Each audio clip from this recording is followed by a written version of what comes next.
Olá, alunos queridos, tudo bem? Aqui é o professor Robson, espero que estejam todos bem. E hoje falaremos sobre sociologia. Então, na nossa última aula, falamos aí sobre a questão da sociedade, elaboramos um conceito de sociedade, estudamos também a relação dessa sociedade com o mundo do trabalho, vimos sobre a questão do trabalho aí na visão dos três principais sociólogos, né, Max Weber, Karl Marx e o Emile Durkheim. E na aula de hoje, né, aprofundaremos um pouco mais sobre esse tema, elaborando aí alguns conceitos, algumas ideias sobre o sistema capitalista. Mas, antes de tudo, falaremos sobre o nascimento desse capitalismo, né? Falando sobre o modo de produção capitalista, né? Mais especificamente sobre o seu nascimento. E para isso, a gente precisa recordar, falar um pouco sobre a história, beleza? Então, vamos lá.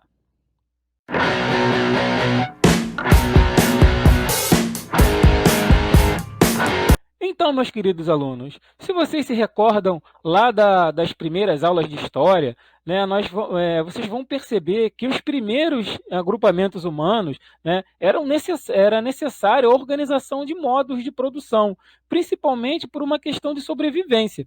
Né? Por quê? Porque eles precisariam organizar o trabalho, né?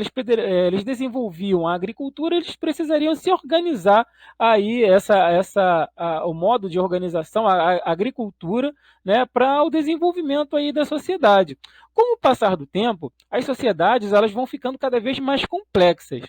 Quando nós chegamos aí no mundo grego-romano, né, que nós chamamos também de antiguidade ou período antigo, nós temos aí a civilização grego-romana como um modelo de civilização desse período. E a base da mão de obra, a base do trabalho aí dessa civilização era o trabalho escravo, a escravidão. A escravidão na época era moralmente aceita, era eticamente aceita nesse período. Logicamente que hoje isso não acontece, né? A escravidão é um crime. Né? O trabalho escravo é um crime, o trabalho análogo à escravidão é um crime. Né? Naquela época, isso era moralmente aceito. E né, o trabalho escravo era a base aí do trabalho né, nessas civilizações. Na Grécia e em Roma, né, o escravo, né, ele tinha um dono, né, então, né, o conceito né, de escravidão, a partir daí a gente entende que todo escravo ele tem um dono, e esse escravo trabalha né, de uma maneira forçada e não recebe nada por isso, né, não recebe nada em troca. E como sendo escravo, né, esse escravo ele poderia ser trocado, ser vendido. A forma de aquisição de escravos geralmente era por dívida ou era anexado através de guerras, né, de conflitos. O dono do escravo, né, ele mandava o escravo trabalhar, então ele tinha um tempo livre. E esse tempo livre ele usava principalmente para desenvolver a política, né, desenvolvimento da política né, na Grécia, né, principalmente em Atenas, né, em Roma também. Né, o trabalho escravo, a antiguidade, né, o modo de produção era um modo de produção escravista. Né, as relações de trabalho era a relação de trabalho escravo. Quando nós chegamos no mundo medieval, aí já há uma mudança, já há uma ruptura com o escravismo, mas há também uma relação de exploração, que é o que nós chamamos de feudalismo, o modo de produção feudal. No modo de produção feudal, a base do trabalho é a servidão. A diferença do servo para o escravo, né, que teoricamente o servo não é um dono, né, o servo ele não possui um dono, mas ele é preso à terra. Né? Se você lembrar lá da aula de história né, sobre o mundo medieval, né, nós vamos entender que a sociedade medieval ela era organizada entre aqueles que rezavam, né, o clero, aqueles que guerreavam, eram os nobres, e aqueles que trabalhavam, eram os servos. E esses servos, eles sustentavam todo esse sistema, né, esse modo de produção aí feudal, né, através dos impostos. Só que lá no século XIII, vai surgir aí uma invenção aí revolucionária, né, que foi a charrua. A charrua era um instrumento semelhante ao arado, mas ela possibilitou né, uma inovação técnica que possibilitou a liberação de uma quantidade né, muito grande de mão de obra no campo. Por quê? Né, era um instrumento que cortava a terra e cortava a terra a pessoa que estava manuseando ali a charrua, né, que era puxada por bois, ele mesmo poderia jogar as sementes ali, né, fechar, né, e né, esse trabalho né, com a charrua ele, fazia o mesmo trabalho do que dezenas de homens. Então, né, muitos homens, né, tiveram essa mão de obra liberada do campo, e eles iam fazer uma atividade, né, por uma questão de sobrevivência.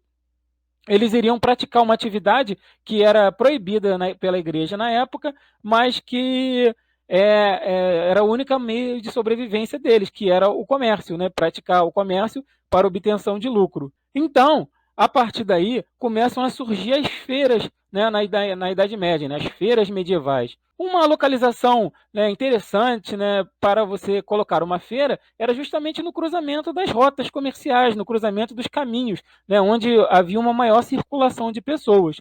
Então, essas feiras inicialmente, né, estavam ali, ficavam ali, até hoje, né, existem algumas feiras, né, nos locais, né, onde eram as feiras medievais, né, séculos atrás, né, essas feiras elas ficavam fora dos muros do castelo.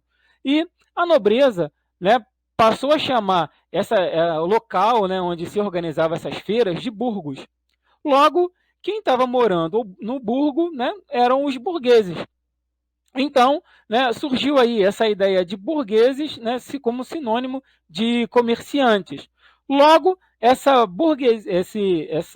esses burgueses formarão uma nova classe social que é chamada de burguesia. Uma coisa que a gente tem que ter em mente é que naquela época, status social não estava associado necessariamente a poder econômico, né? Status social no mundo medieval, né, estava relacionado a títulos de nobreza.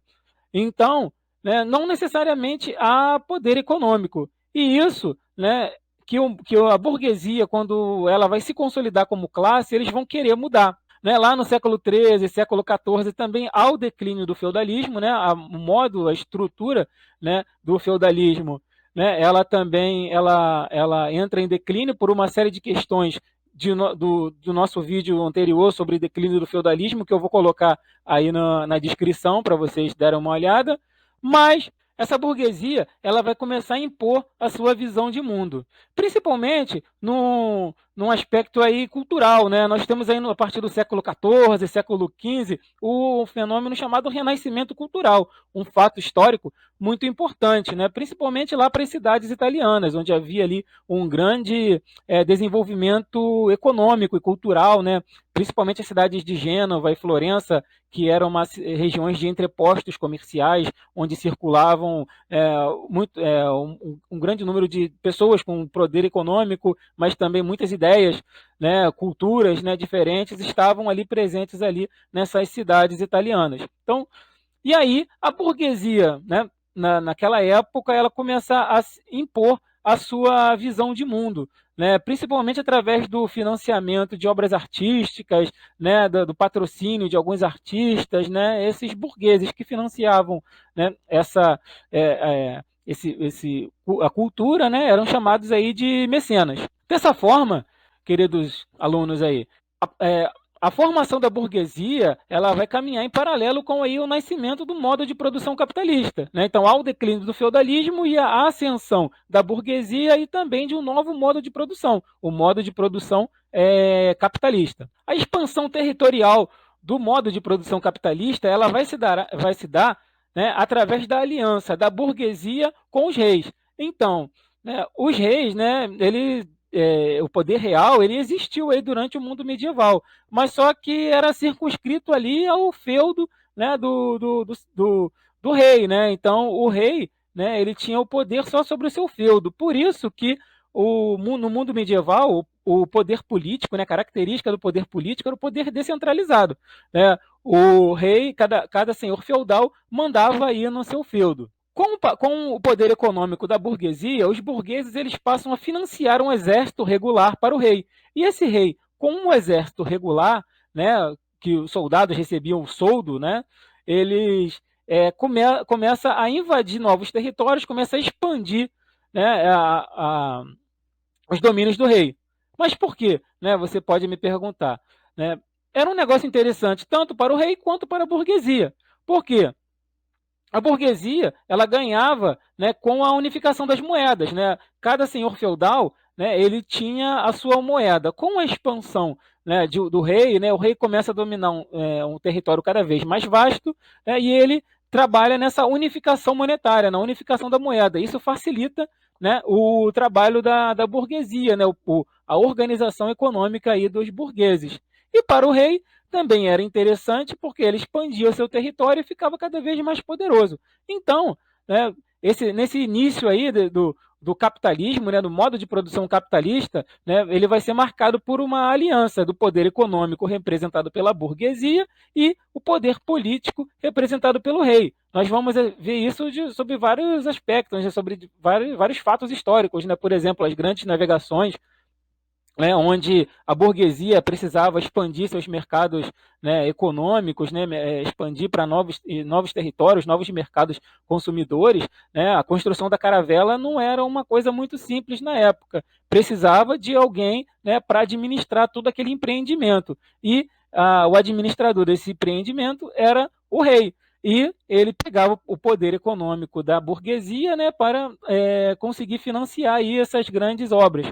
Então, a partir desse momento aí, o capitalismo ele começa a se consolidar no mundo como um modo de produção.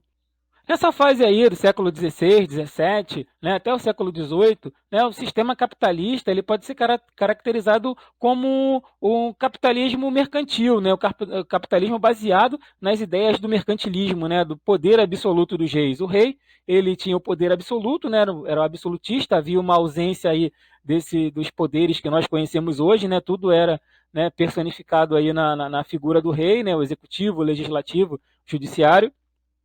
Então, né, o rei ele mandava inclusive na economia, e a política econômica do absolutismo era o mercantilismo, que tinha como característica principal o metalismo, né, que era aquela ideia, aquela noção de que a riqueza de um país pode ser medida pela quantidade de metais preciosos que esse país tem acumulado, e uma balança comercial favorável, né, de você vender mais, né, exportar mais e importar menos. No século XVIII, uma grande revolução que vai ocorrer e vai consolidar aí o capitalismo pelo mundo vai ser a Revolução Industrial. Né? Na Revolução Industrial, né, foi o início, né, a criação das grandes fábricas, a ausência de leis trabalhistas. Então, o sistema capitalista ele pôde, né, se consolidar e expandir, né, como um modo de produção que eliminaria de vez aí o sistema servil, né, o trabalho servil. E uma característica marcante aí do sistema capitalista, né, é que ele está sempre em evolução, né? Nós vamos ver aí nas próximas aulas. Mas, né, para você ficar com isso em mente, né, o capitalismo, né, é uma forma de trabalho, né, de exploração. Ou seja, o operário, né, ele é explorado pelo seu patrão, né? Então há uma desigualdade social e as classes sociais, né, são antagônicas e querem, anseiam, né, têm desejos totalmente diferentes, né, totalmente divergentes. Por um lado, temos aí a burguesia, né, que são os donos do meio de produção, né, são os donos das fábricas, são donos dos instrumentos aí de produção. Eles, né, detêm aí os meios de produção e eles, né, usam, né, a mão de obra do trabalhador, do operário, né, do proletário, né, todos eles são sinônimos, para ampliar aí o seu lucro, beleza? Na próxima aula falaremos um pouco mais sobre esse sistema capitalista. Valeu, um abraço e até a próxima.